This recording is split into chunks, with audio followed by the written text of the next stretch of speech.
Welcome back to Querer es Poder. Where there's a will, there's a way. Our show is about inspiring, educating, and motivating people in Santa Clarita. And that was a phrase from Bill Miranda. Yeah, thank you. Original phrase from Bill. An original Bill Miranda phrase. Exactly.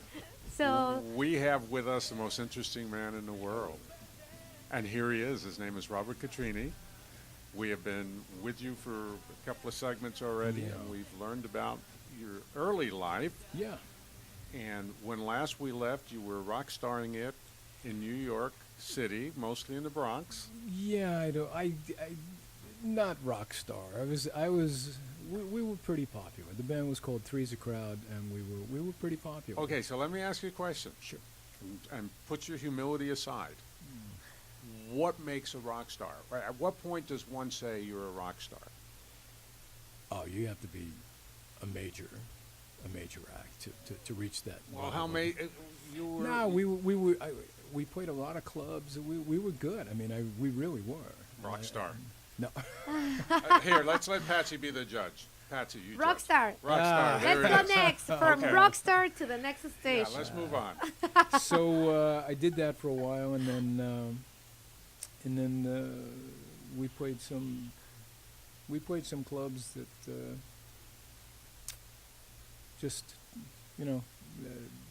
I became jaded after a little while because of the owners, and it only takes a couple of times when we were backing up some other major acts, and after a couple of times, in all honesty, after a couple of times when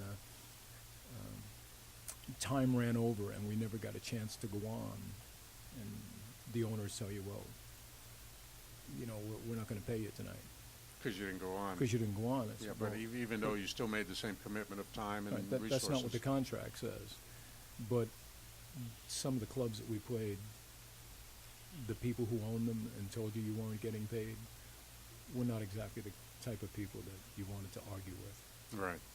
So I became a little jaded, and then just went back to Pathmark, and then I met Peg, and we decided that we wanted to get out of New York, and we moved to South Florida, Palm Beach County, and we decided to open up a deli, since we had A deli? Yeah, God knows I had a background in that at that time. Mm-hmm. Sure.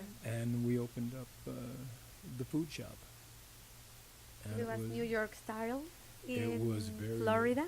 And Uh-huh. people, all the New Yorkers in South Florida recognized it literally the split second they stepped through the door, because you could smell it. There's a certain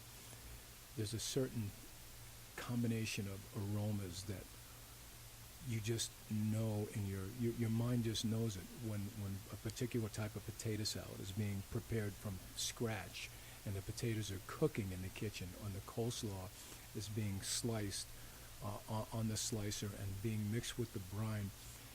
You just know it when you step into all my delicatessen training in New York was actually all in German delicatessens, and there's just that combination of aromas that you step through the door, and we saw it on the face of every New Yorker that would come in and say, "Oh my God, this is original, isn't it?" And we'd say, "Yes, it is," because they knew it. Today, no matter what delis you go into, especially outside of New York, I mean, the salads are all from buckets, and they're all, I mean, it's viable edibles.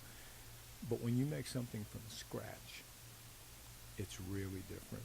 And You feel everybody it knows. and you taste it and you see You it. really I can. can feel the difference, definitely. Sure. I mean, we cooked potatoes in 50 pounds at a time in a pot, and then you had to slice them while they were still hot, and skin them first, and then slice them on a mandolin so that they were almost like they were coming out. The slices would come out similar to potato chips, and then you mix it with the vinegar brine and cool it, and then put that out. There's nothing you can get in a bucket that's made in a factory that's going to taste like that. And then that would be the German style, and then you'd mix it with mayonnaise, a specific amount of mayonnaise, and that made the American style.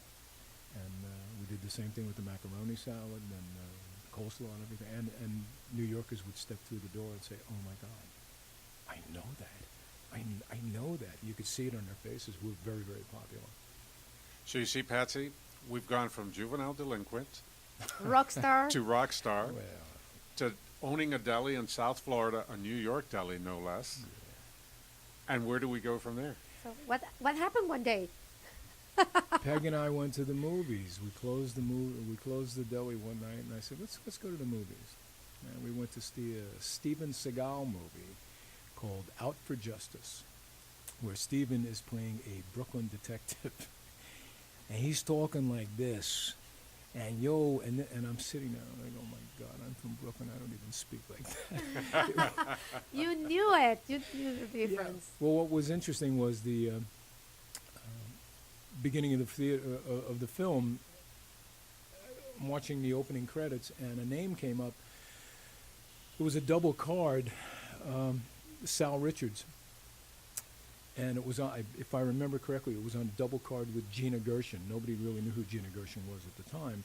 That was one of her breakout roles, but I knew Sal Richards. Sal Richards was a stand-up comic up in the Borscht Belt, upstate New York. There was a time when I moved upstate and played just a solo guitar on stage.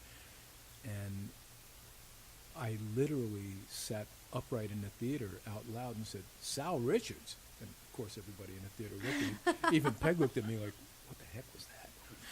And from being semi-asleep after working all day, I'm now completely alert. And sure enough, it's Sal, and he's in this movie, and he's got a major part. We're going to come back to hear the rest of that story, but we're going to take a break right now. You're listening to our hometown station AM 1220 KHTS.